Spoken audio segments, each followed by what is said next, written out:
விஷயம் பத்தி இந்த நேரத்தில் பதிவு செய்ய விரும்புகிறேன். அறநிலையத்துறையின் அசையும் மற்றும் அசையா சொத்துக்களின் வருவாய் அதன் புனிதமான நோக்கத்திற்கு மட்டுமே பயன்படுத்தப்படும் அப்படின்னு ஆளுநர் உரையில இடம்பெற்றிருக்கு.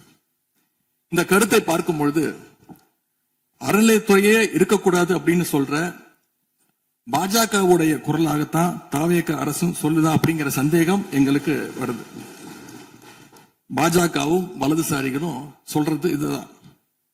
அறநிலையத்துறை பள்ளி கல்லூரிகளை நடத்தக்கூடாது, அறநிலையத்துறை பள்ளி கல்லூரிகள் நடத்தக்கூடாது அப்படின்னு சொல்லிட்டு இருக்கிறாங்க. இதுக்காக வழக்கும் தொடர்ந்து இருக்கிறாங்க. இந்த நிலைப்பாடு திருமண மண்டபங்கள் வணிக வளங்களோடு நிற்குமா, இல்ல கல்வி நிறுவனங்களுக்கும் இந்த கண்டிஷன்ஸ் அப்ளை செய்யப்படுமா? மாண்புமிகு அறநிலையத்துறை அமைச்சர்கள். மாண்புமிகு பேரவைத் தலைவர் அவர்களே, மாண்புமிகு தமிழ்நாடு முதல்வர் அவர்களே, அறநிலையத்துறையை பொறுத்த வரைக்கும் கோவில்களின் வருமானம் கோவில்களில் வரக்கூடிய பக்தர்களுக்காக செலவிடப்படும் என்பதை நம்முடைய ஆளுநர் உரையில் இடம்பெற்றிருந்ததுதான் அதனுடைய சாராம்சம்.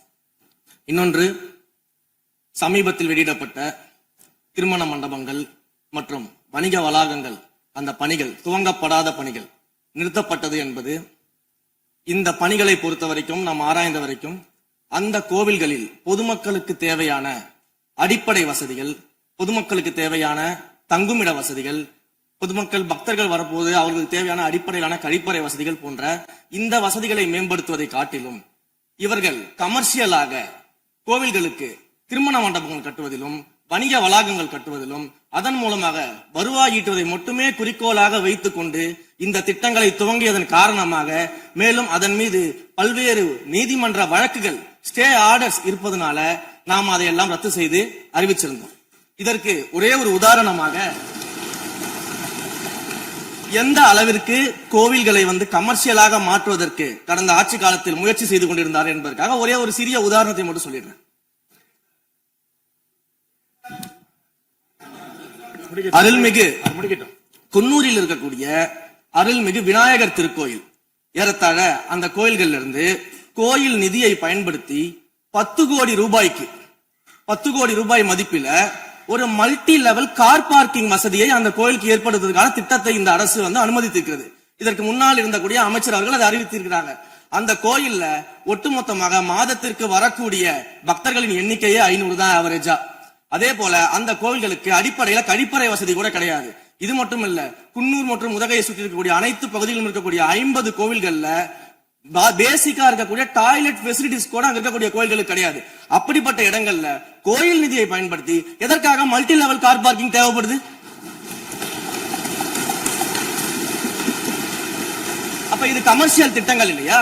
கோவில் நிதியை இப்படி கமர்ஷியலாக பயன்படுத்துவதற்கு எதிராக தான் நாம இந்த திட்டங்களை எல்லாமே தடுத்து இந்த திட்டங்கள் தேவையில்லை, அதற்கு பதிலாக நம்முடைய அரசாணையிலே வெளியிட்டிருக்கிறோம். மிக தெளிவாக கடைசி வரியை படித்து பார்த்தால் எல்லாருக்கும் தெரியும்.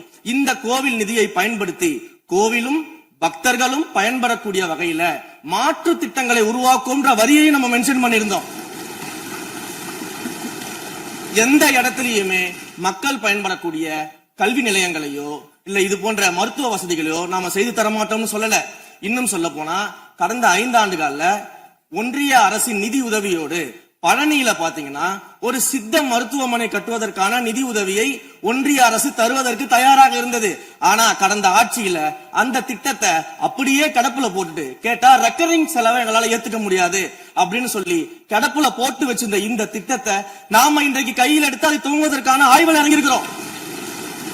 அப்ப எந்த இடத்திலையுமே மக்கள் பயன்பெறக்கூடிய திட்டங்களை நாம தடுக்கவும் இல்ல, நாம யாருக்கும் பி டீமாக இருந்து வேலை செய்ய வேண்டிய அவசியமும் இல்ல.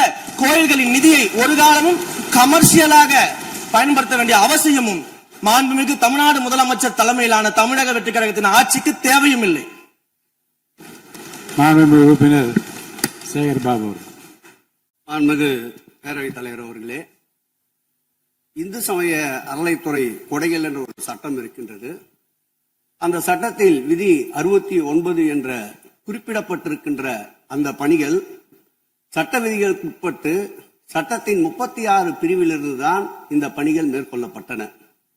குறிப்பாக ஏதோ அமைச்சரே முடிவு செய்து திருமண மண்டபங்களையும் வணிக வளாகங்களையும் ஏற்படுத்துவதற்கு உத்தரவிட்டதாக மாண்புமிகு அமைச்சர் அவர்கள் அவைக்கு உண்மைக்கு புறம்பான தகவலை தந்து கொண்டிருக்கின்றார்.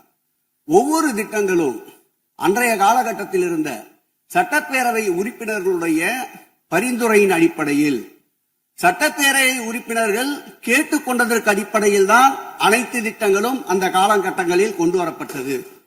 அதோடு மட்டுமல்ல, உறுப்பினர் அவர்கள் குறிப்பிட்டு கூறினார், குன்னூரிலே மல்டி லெவல் கார் பார்க்கிங் கொண்டு வரப்பட்டது என்று. அங்கே இருக்கின்ற 56 கோயில்களையும் நான் குன்னூரிலே 5 நாட்கள் ஊட்டியிலே முகாமிட்டு அனைத்து கோயில்களுக்கும் நேரடியாக சென்று ஆய்வு செய்தோம்.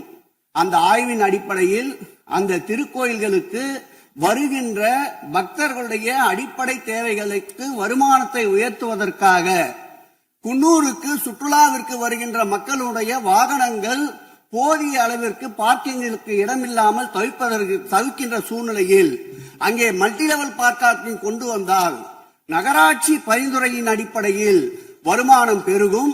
அந்த வருமானம் திருக்கோயில்களுடைய மேம்படுத்துகின்ற பணிகளுக்கு உதவும் என்பதற்காகத்தான் அந்த பணிகளை மேற்கொண்டோம் என்பதை மாண்புமிகு அமைச்சர் அவர்களுக்கு இப்போது யார் அறிவுறுத்தி, ஒரு நிமிஷம், யார் அறிவுறுத்தி இந்த அரசாணையை வெளியிட்டிருக்கின்றாரோ அவர்தான் அப்பொழுது ஆணையாளராக இருந்தபோது இதே அறிவுறுத்தின் பேரில் அரசாணையை வெளியிட்டிருக்கிறார் என்பதை பேரவைத் தலைவருக்கு, பேரவைத் தலைவர் வாயிலாக அமைச்சருக்கு தெரிவித்துக் கொள்கிறேன். மேலும் அவர் கூறுவதற்கு எனக்கு பாயிண்ட் ஆஃப் ஆர்டர் பதில் கூறுவதற்கு அனுமதிக்க வேண்டும். மாண்புமிகு பேரவைத் தலைவர் அவர்களே, குன்னூரில் இருக்கக்கூடிய அந்த விநாயகர் கோயிலுக்கு சொந்தமான இடத்துல மல்டி லெவல் கார் பார்க்கிங் அமைப்பதற்கு ஏற்கனவே அங்க இருக்கக்கூடிய நகராட்சி நிர்வாகம் ப்ரப்போசல் வழங்கிய போது அந்த நகராட்சி நிர்வாகத்திடம் நம்முடைய நிலத்தை குத்தகைக்கு கொடுத்து அதன் மூலமாக இருக்கக்கூடிய வருவாயை வைத்துக் கொண்டு நாம் முடிந்த வரையில் நம்முடைய கோயில்களுக்கு தேவையான அடிப்படை வசதிகளை நாம் செய்து கொடுக்கலாம். ஆனால் கோயில் நிதியவே 10 கோடி எடுத்து அங்க மல்டி லெவல் கார் பார்க்கிங் எந்த விதமான பொதுமக்களும் பக்தர்களும் கேட்கல. பக்தர்களும் பொதுமக்களும் கேட்பதெல்லாம் கோயிலுக்கு உள்ளே சென்று மனநிறைவோடு தரிசனம் செய்துவிட்டு வெளியே வரும்பொழுது அவர்களுக்கு தேவையான அடிப்படை வசதிகளை தான் பக்தர்கள் கேட்டுக் கொண்டிருக்கிறார்கள். அதை செய்தாலே போதுமானது. மாநில எதிர்கட்சி தலைவர் பேசுகிறீங்க. போதுங்க, நீங்க சொன்னீங்க விளக்கம் சொல்லி திருப்பி இதை நான் அனுமதிக்க முடியாது. மாண்புமிகு எதிர்கட்சி தலைவர் பேசுங்க. வேண்டாம், போதும், நீங்க பதில் சொல்லிட்டீங்க. பாருங்க, மல்டி லெவல் கார் பார்க்கிங் தேவைன்னு அவர் இல்லைன்னு சொன்னாரு, ஏன் போட்டு நீங்க சொல்லிட்டீங்க. அதோட விவாதம் முடிந்தது. மாண்புமிகு எதிர்கட்சி தலைவர் பேசுங்க. நீங்க திரும்ப எதுக்கு பாயிண்ட் பாடுற? இனிமே எதிர்கட்சி தலைவர் பேசி முடிக்கிற வரைக்கும் குறுக்கீடுகள் அவசியம் இருந்தால் அனுமதிப்பேன், இல்லை அனுமதிக்க முடியாது. எதிர்கட்சி தலைவர் பேசலாம். ஒரு குற்றச்சாட்டு இல்ல, விளக்கம் தான் சொன்னார். என்ன குற்றச்சாட்டு சொன்னாரு? அவர் விளக்கம் சொல்லிட்டாரு. மாண்பு எதிர்கட்சி தலைவர் நீங்க பேசலாம். இனி மாண்பு எதிர்கட்சி தலைவர் பேசி முடிக்கிற வரைக்கும் எந்த குறுக்கீடுகளுக்கும் நான் அனுமதிக்க முடியாது. அவசியம் ஏற்பட்டால் விதிகள் உட்பட்டு அனுமதிக்க வேண்டிய உரிமை எனக்கு இருக்கிறது. இப்போது மாண்பு எதிர்கட்சி தலைவர் பேசலாம். சொல்லிட்டீங்க, நீங்க பதில் பாருங்க. அவர் சொன்ன உடனே நீங்க பதில் சொல்லிவிட்டீர்கள். குற்றச்சாட்டு அல்ல, விளக்கம் சொன்னார் அவரு. 10 கோடி ரூபாய்க்கு இந்த இடத்துல 10 கோடி ரூபாய்க்கு கோயில் பணத்தை எடுத்து ஏன் பயன்படுத்தினீங்க, அது வேற எதுக்கு பக்தர்களுக்கு பயன்படுத்தி விளக்கம் சொன்னார். அவ்வளவுதான். குற்றச்சாட்டு எப்படி வராது? உங்க மேல குற்றச்சாட்டு வைக்கலையே, தவறா பயன்படுத்தினீங்க, அதுல தவறு நடந்து அவர் சொல்லலையே. அதை குற்றச்சாட்டாக எடுத்துக்கொள்ள முடியாது, விளக்கமாகத்தான் எடுத்துக்கொள்ள முடியும். மாண்புமிகு எதிர்க்கட்சி தலைவர் அவர்கள் பேசலாம்.